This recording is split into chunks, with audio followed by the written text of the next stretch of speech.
Maintenant, pour appliquer une texture, ça va s'appliquer exactement de la même manière qu'une matière, mais pour pouvoir conserver l'échelle, il va falloir appliquer une méthodologie assez rigoureuse, puisque sur la version gratuite, je ne peux pas rééditer la dimension de la matière. Donc pour cela, moi je désire importer, voilà, je désire importer ce carreau. Voilà. Sur ce carreau, je vais supposer que les carreaux vont faire 20 cm sur 20 cm, ce qui signifie que l'image couvrirait la dimension de 40 cm sur 40 cm. Donc pour cela, je vais faire un rectangle. Je vais dessiner un rectangle de 40 sur 40. Donc 40 cm, 40 cm entrée.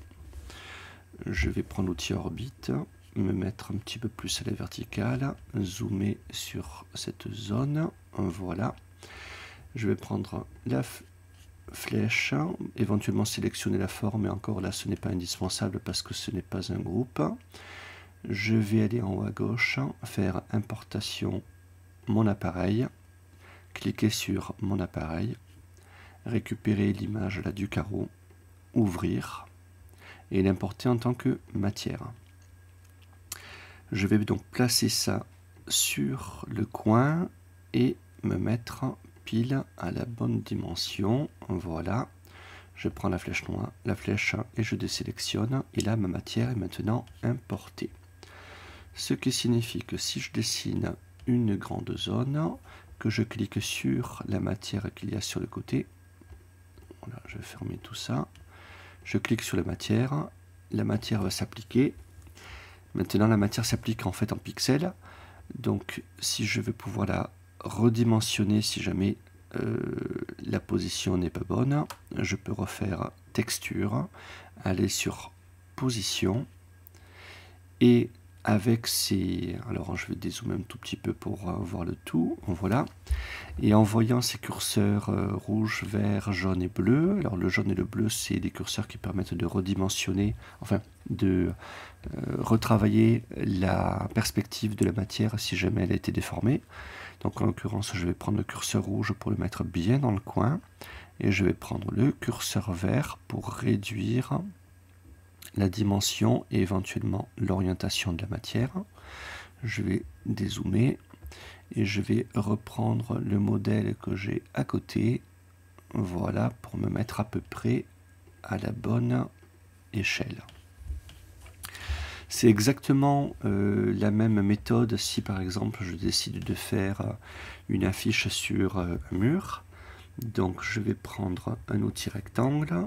Je rappelle que pour dessiner à la verticale, il faudra que j'appuie sur la flèche de droite ou la flèche de gauche. Tout dépend si je veux dessiner sur l'axe rouge ou sur l'axe vert. Donc je dessine, voilà, cette zone. Je vais dessiner le mur. Je vais double-cliquer sur le mur pour le grouper de manière à ce que je puisse appliquer la couleur que je désire sur les deux faces. Et si sur cette partie-là du mur, j'ai besoin de mettre une affiche, je vais refaire un rectangle, dessiner ce rectangle.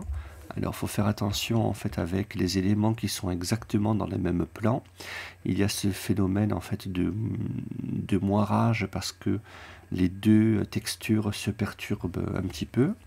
Donc, l'idée, c'est de prendre le pouce étiré, d'extruder un tout petit peu cet élément, il suffirait presque de 1 cm, ça suffit, entrée. Immédiatement, je vais faire 1, 2, 3 clics pour faire un groupe, pour sélectionner ça. Voilà. Et maintenant que c'est un groupe, je vais double-cliquer dans le groupe pour pouvoir rentrer dedans, sélectionner évidemment cette zone-là, et aller dans Importation, mon appareil, voilà, et télécharger par exemple ce visuel que j'aimerais placer dedans. Donc je fais ouvrir, Je l'importe non pas en image, je vais l'importer en matière. Je vais placer ce visuel directement sur cette zone.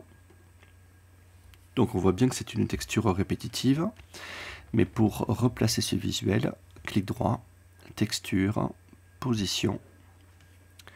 J'attrape le curseur rouge et je le mets en bas. J'attrape le curseur vert et je l'agrandis.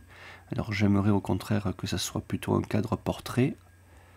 Voilà.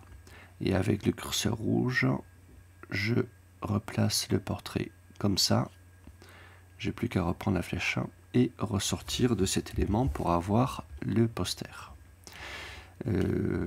Attention, si je sélectionne l'ensemble et que j'appuie sur la touche S pour retravailler l'échelle, il va de soi que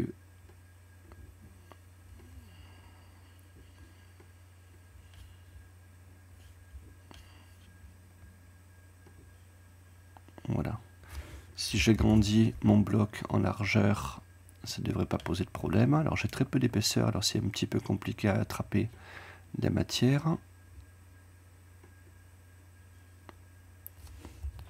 Alors je vais double-cliquer dedans, refaire un petit pouce étiré, voilà,